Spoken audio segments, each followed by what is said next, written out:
이 거룩한 주일에 하나님께서 우리에게 허락하신 말씀은 여호수아 8장 30절에서 35절 말씀입니다. 그때에 여호수아가 이스라엘의 하나님 여호와를 위하여 에발산에 한 제단을 쌓았으니 이는 여호와의 종 모세가 이스라엘 자손에게 명령한 것과 모세의 율법책에 기록된 대로 쇠 연장으로 다듬지 아니한 새 돌로 만든 제단이라. 우리가 여호와께 번제물과 화목제물을 그 위에 드렸으며 여호수아가 거기서 모세가 기록한 율법을 이스라엘 자손의 목전에서 그 돌에 기록하매 온 이스라엘과 그 장로들과 관리들과 재판장들과 본토인뿐 아니라 이방인까지 여호와의 언약궤를 맨 레위 사람 제사장들 앞에서 궤의 좌우에 서되 절반은 그리심 산 앞에 절반은 에발산 앞에 섰으니 이는 전에 여호와의 종 모세가 이스라엘 백성에게 축복하라고 명령한 대로 함이라. 그 후에 여호수아가 율법책에 기록된 모든 것대로 축복과 저주하는 율법의 모든 말씀을 낭독하였으니 모세가 명령한 것은 여호수아가 이스라엘 온 회중과 여자들과 아이와 그들 중에 동행하는 거류민들 앞에서 낭독하지 아니한 말이 하나도 없었더라. 아멘. 저는 이 귀한 주일에 주신 말씀을 힘입어서 다시 시작을 위한 새로운 헌신이라는 제목으로 말씀을 증거하고자 합니다. 우리말 속담에 급할수록 돌아가라 라는 말이 있습니다.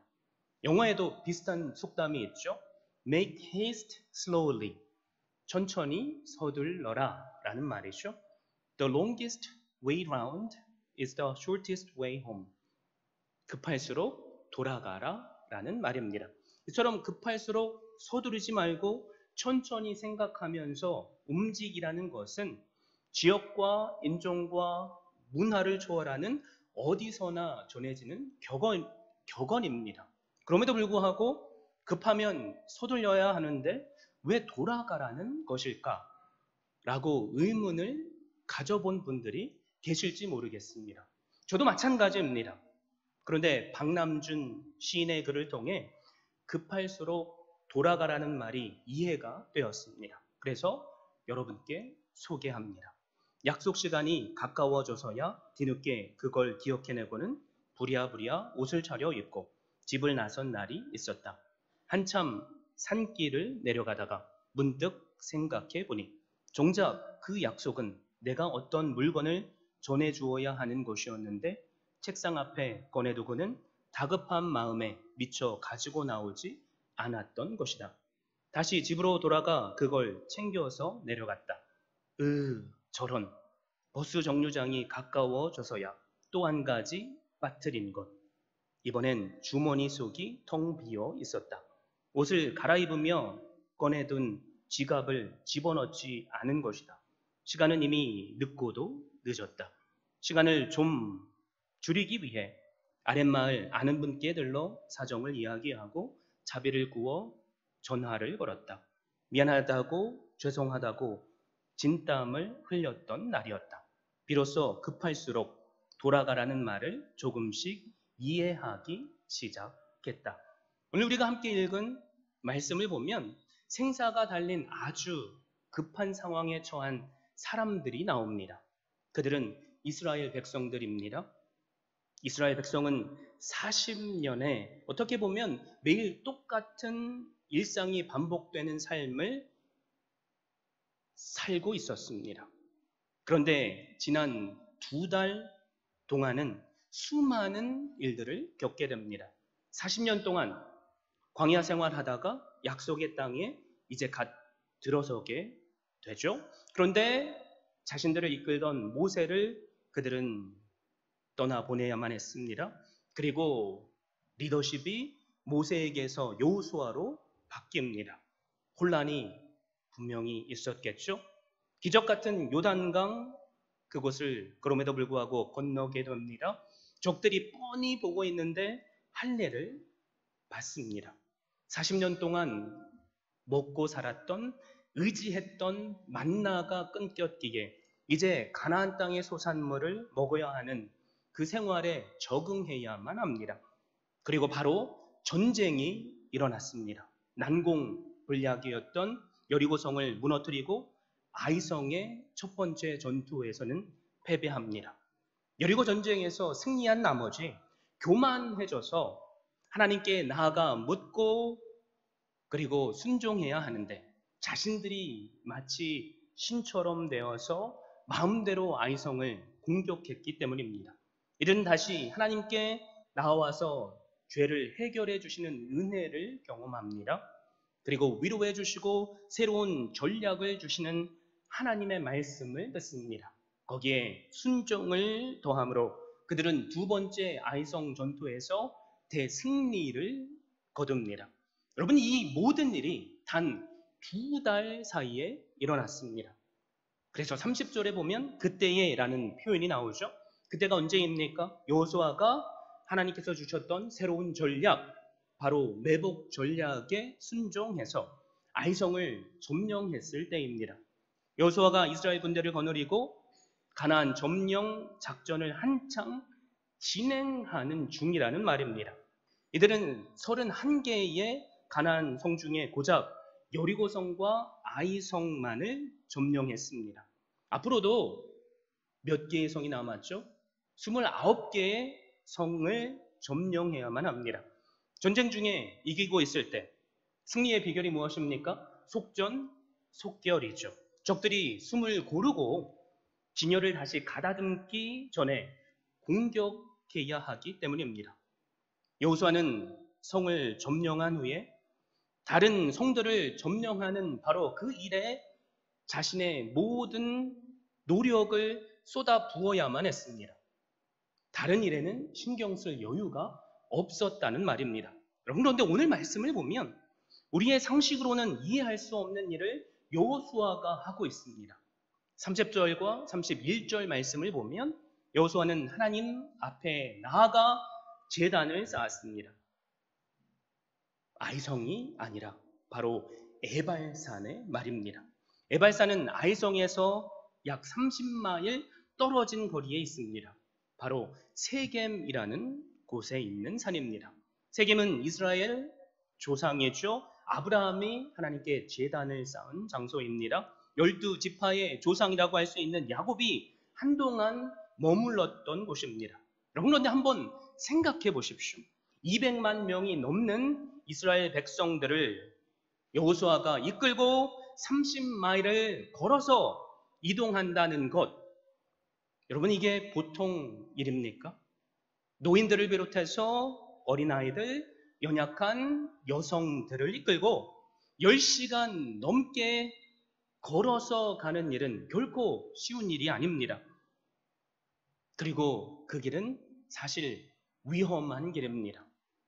그 주변에 가나안 사람들이 적군으로 매복해서 죽일 수 있는 장소였다는 말입니다.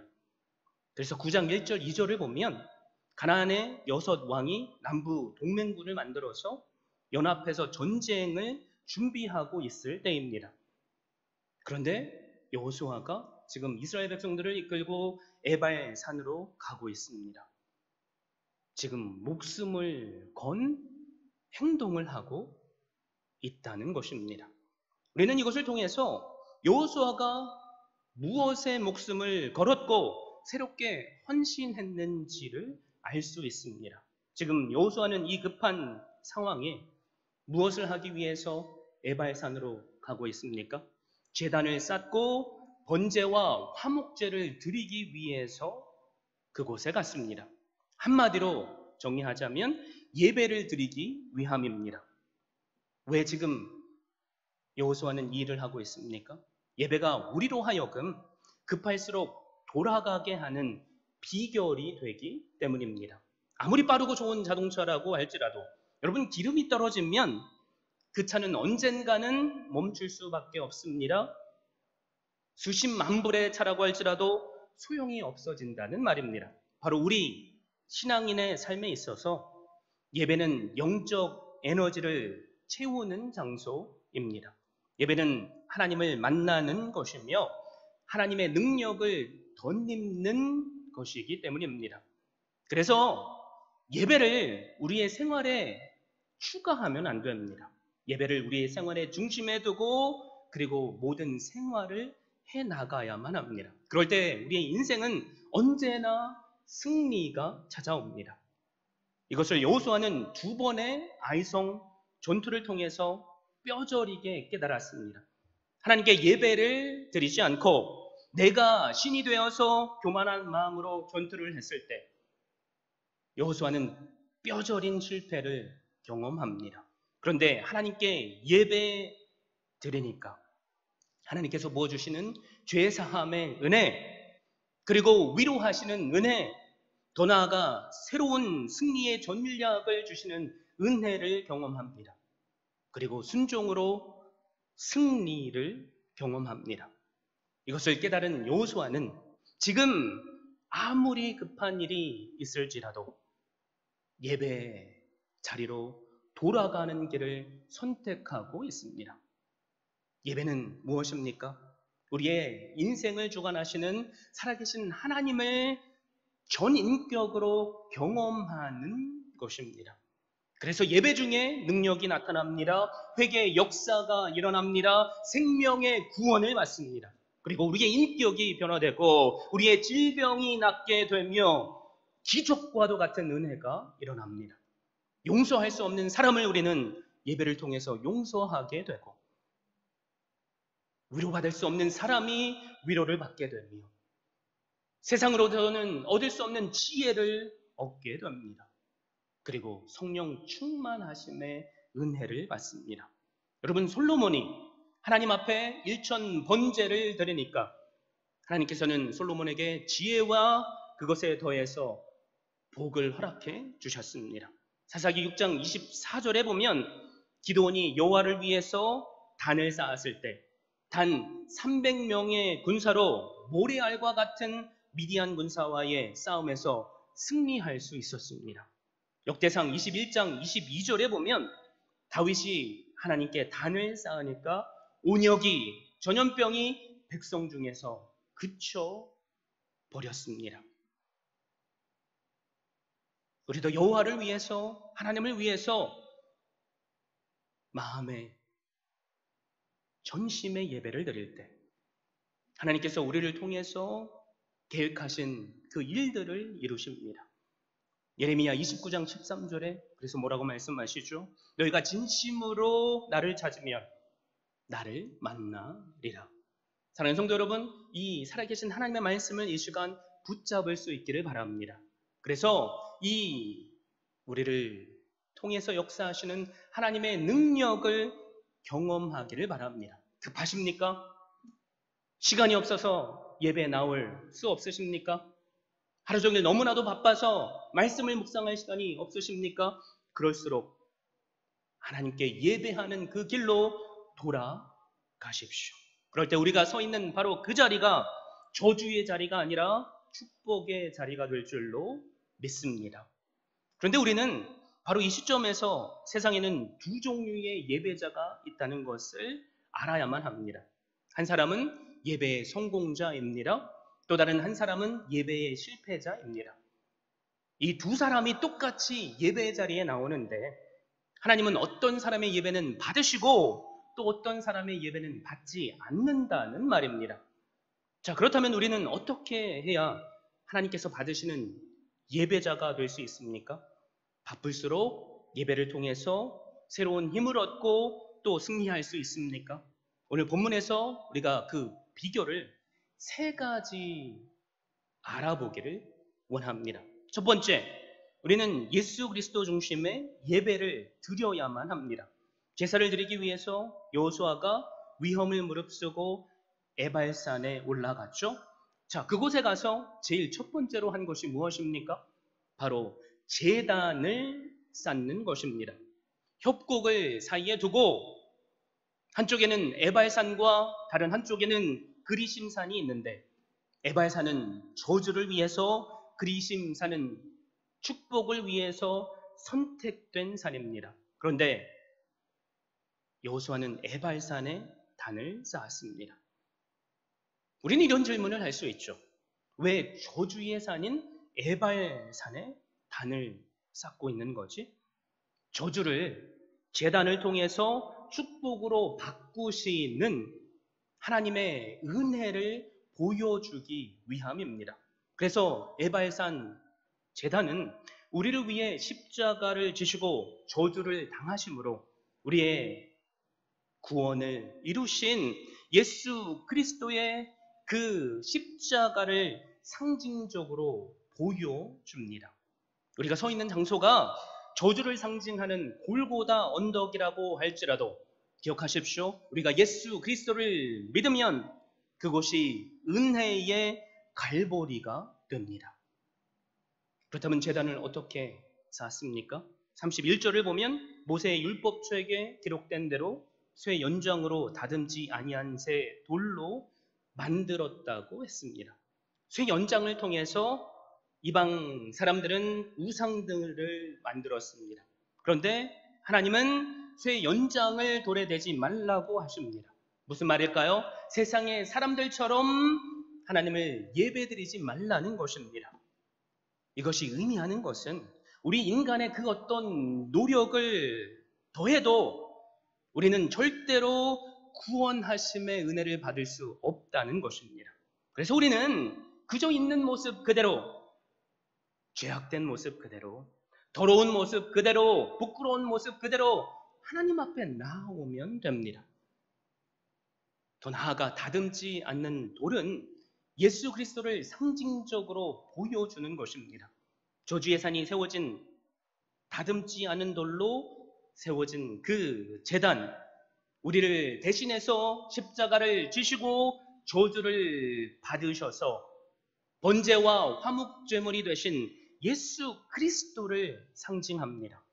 그래서 다니엘은 예수님을 뭐라고 표현했죠? 다니엘 2장 34절에는 뜨인 돌이라고 표현했습니다. 시편 기자는 뭐라고 표현했습니까? 건축자의 버린 돌이라고 표현했습니다. 그리고 사도 베드로는 산돌로 표현했습니다. 자, 그렇다면 제단을 무엇을 위해서 쌓습니까? 번제와 화목제를 드리기 위해서 쌓는 것입니다.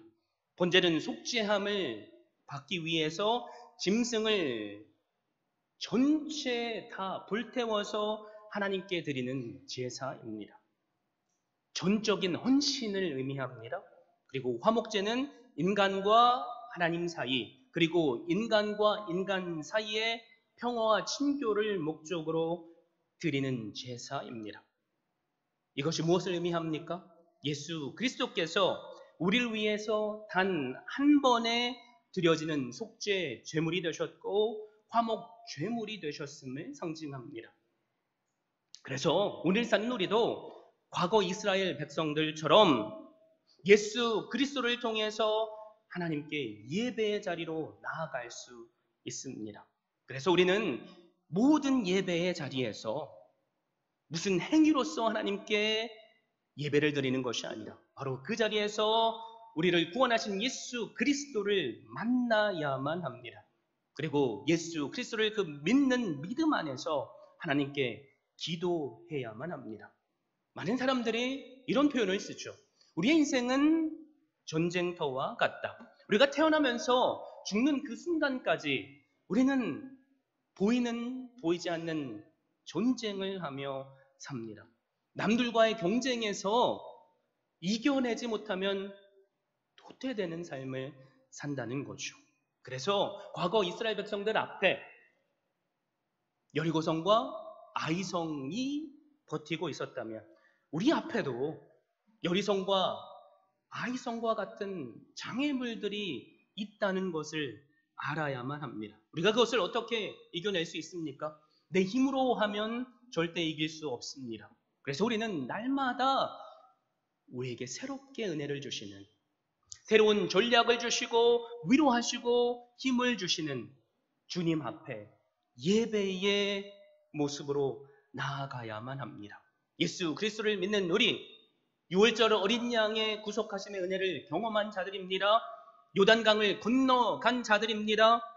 그러나 과거 이스라엘 백성들처럼 우리 앞에도 우리를 위협하는 사탄의 세력들이 있습니다.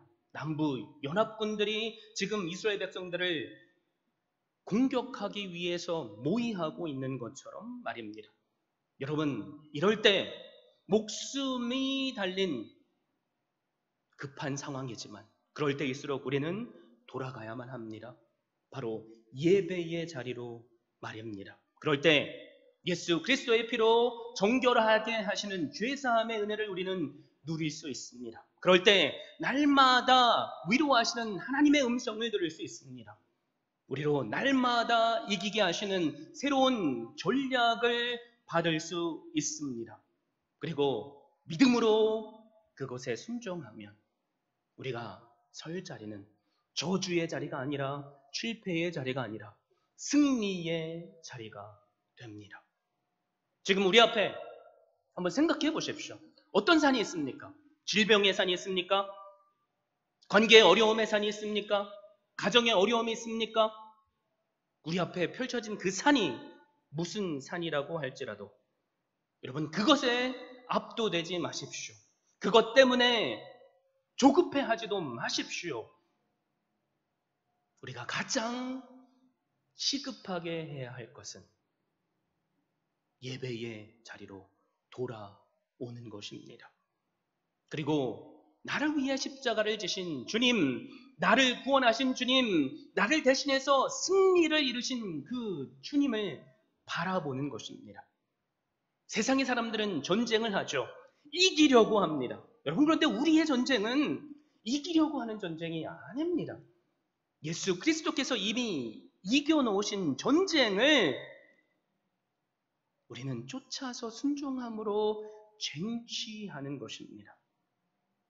주님 앞에 나온 자들, 성경을 보십시오. 모든 믿음의 사람들이 구원하심의 은혜를 받았습니다. 나인성 과부가 예수님을 만나 아들이 살아나는 기적을 경험했죠. 죽은 나사로가 예수님을 만나니까 다시 살아났습니다. 혈루증을 앓는 여인이 예수님을 만나니까 치유함을 얻었습니다. 현장에서 가늠하다 잡힌 여인이 돌에 맞아 죽을 수밖에 없는데 예수님을 만나니까 새로운 삶의 기회를 얻었습니다. 사랑하는 성도 여러분, 우리의 모습이 어떨지라도 우리가 그냥 있는 모습 그대로 주님 앞에 나온다면 주님은 우리를 결코 외면하시지 않습니다. 우리를 받아주십니다. 그리고 우리를 용서하시고 우리를 다시 세워주십니다. 저에게 이 시간 소망이 있다면 이것을 하십시오, 저것을 하십시오가 아니라 모든 예배의 자리에서 우리 모두가 이 예수 그리스도를 만나실 수 있기를 바랍니다.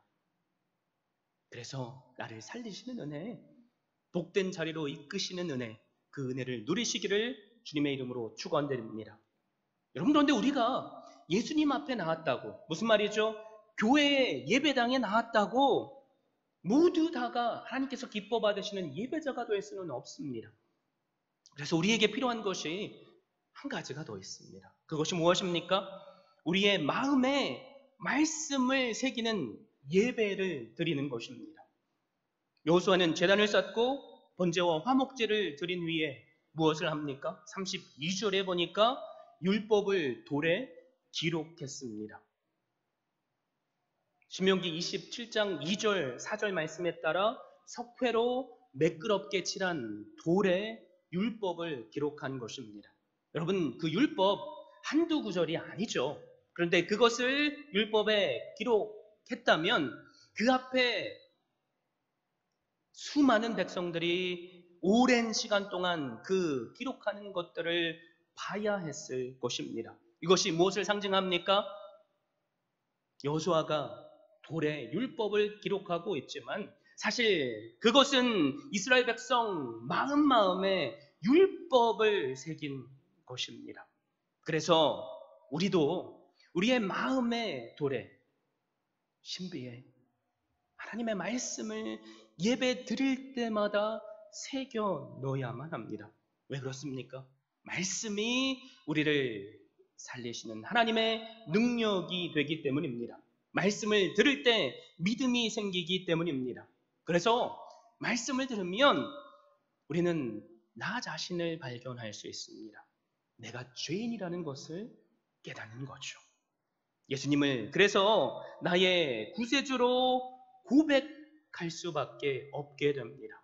더 나아가 하나님께서 독생자 예수 그리스도를 보내시고 죽기까지 나를 사랑하셨다는 것을 깨닫게 됩니다. 여러분, 그래서 우리가 만약에 단 한 구절이라고 할지라도 살아계신 하나님의 말씀을 붙잡을 수만 있다면 우리의 인생은 기적처럼 변화됩니다. 아브라함을 보십시오. 하나님의 말씀을 붙들고 믿음의 조상이 되었습니다. 모세를 보십시오. 광야에서 하나님의 말씀을 붙잡으니까 이스라엘 민족의 지도자가 되었습니다. 성경에 나오는 믿음의 사람들만이 아닙니다. 마틴 루터, 로마서 1장 17절, 의인은 믿음으로 말미암아 살리라 라는 말씀을 붙잡았기에 당시 아무도 상상할 수 없는 종교 개혁의 일을 해낼 수 있었습니다. 윌리엄 캐리는 또 어떻습니까?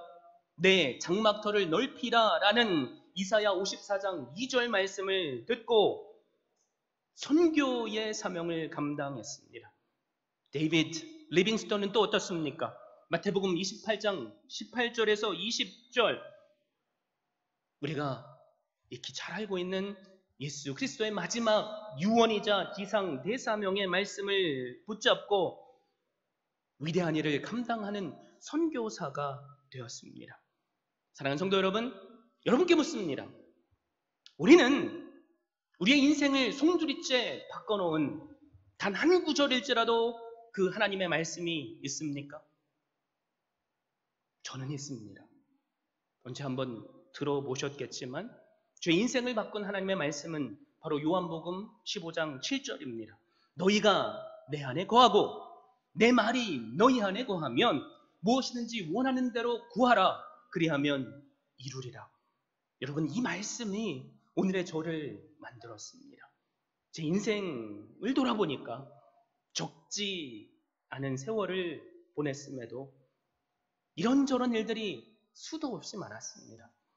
하나님께서 분명한 목회자의 콜링을 주셨는데 때로는 힘든 일들 때문에 목회의 일도 포기하고 싶은 일들이 있었습니다. 여러분, 그럴 때 하나님께서 저에게 주신 이 말씀을 붙잡을 수 있었고 주님 안에 내가 거하니까 나로 살게 하시는 그 은혜를 누리게 해주셨습니다. 사랑하는 성도 여러분, 우리 모두가 내 인생을 바꿀 만한 인생 구절이 단 한 구절이라도 있기를 바랍니다. 그래서 그 말씀이 실제로 역사하셔서 내 인생을 이끄시며 나로 복된 자리로 이끄시는 은혜를 누리시기를 주님의 이름으로 축원드립니다. 이처럼 우리는 급할수록 하나님을 예배하는 자리로 나와야만 합니다. 그리고 하나님의 생명의 말씀을 우리의 마음의 돌, 신비에 새겨야만 합니다. 그런데 한 가지가 더 필요합니다. 세 번째, 우리가 해야 할 것이 무엇입니까? 삶으로 화답하는 아멘의 신앙 고백입니다. 여호수아는 번제와 화목제를 드린 후에 돌 위에 하나님의 말씀을 기록했죠. 그 후에 무엇을 하고 있습니까? 34절에 보면 축복과 저주의 말씀을 낭독했습니다. 어떻게 낭독합니까? 33절을 보면 온 이스라엘 백성들을 두 무리로 나눴죠.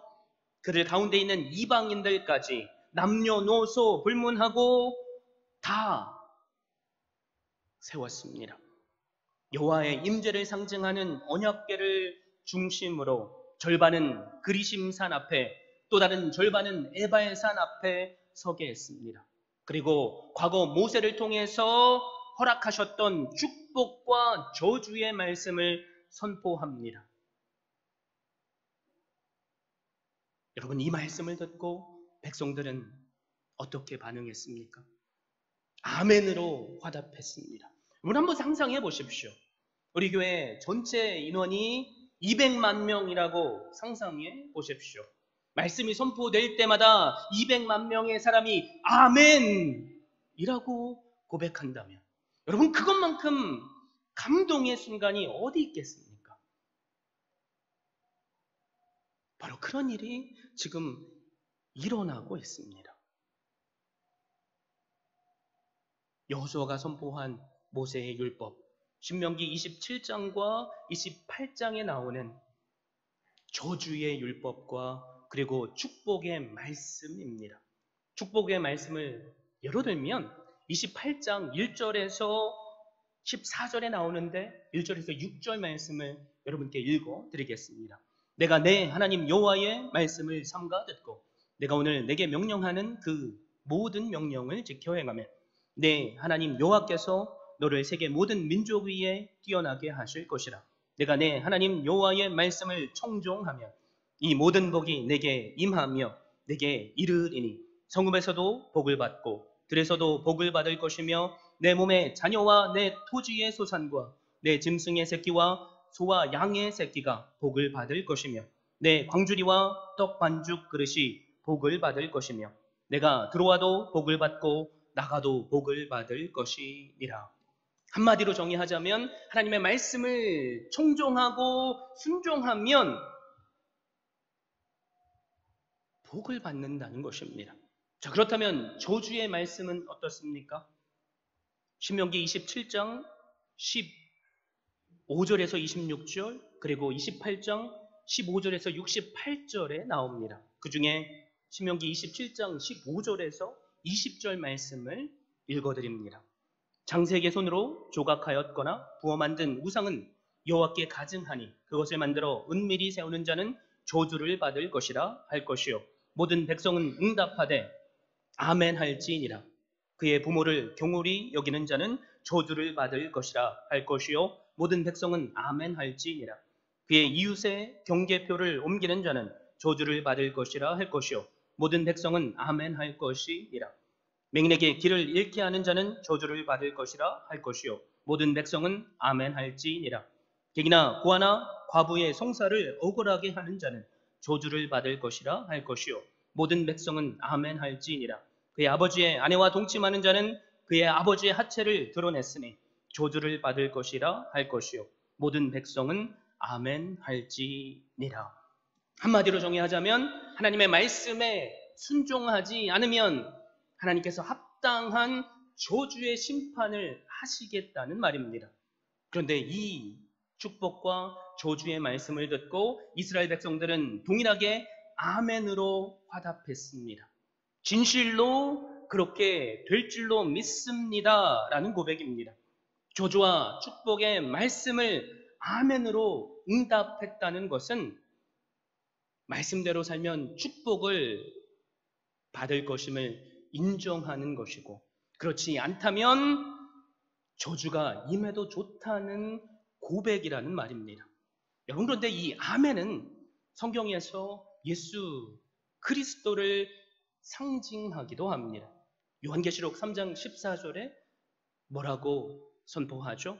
아멘이시오 충성되고 참된 증인이시오 하나님의 창조의 근본이신 이라고 표현하고 있습니다. 그래서 우리가 하나님의 모든 말씀에 아멘의 삶으로 화답할 때 그 아멘 속에는 진리 되시는 예수 그리스도께서 계십니다. 그리고 우리의 고백을 들으시고 그 믿음의 고백대로 역사하십니다. 그래서 예배 성공하는 사람은 아멘의 사람이죠.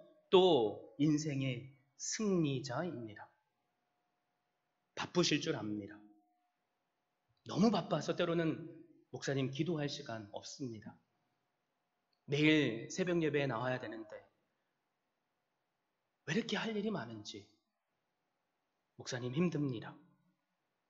여러분 그런데 바쁠 때일수록 우리는 예배의 자리로 돌아가야만 합니다. 왜 그렇습니까? 서두르다가 이를 망치기 때문입니다. 실수할 수 있기 때문입니다. 신앙생활도 마찬가지입니다. 아무리 시간이 없고 능코 뜰 새 없이 바쁠지라도 우리는 날마다 예배의 자리로 돌아가야만 합니다.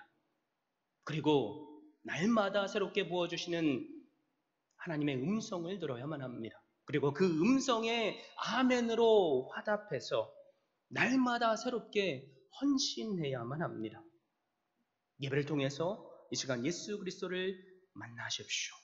그리고 우리를 구속하시고 은혜 베푸시며 구원하시는 그 능력을 경험하십시오. 더 나아가 하나님의 말씀을 마음의 돌, 신비에 새기시고 순종하심으로 우리의 삶을 정말로 축복의 자리로 이끄시는 그 놀라운 은혜를 경험하시는 한 분 한 분 될 수 있기를 주님의 이름으로 축원드립니다.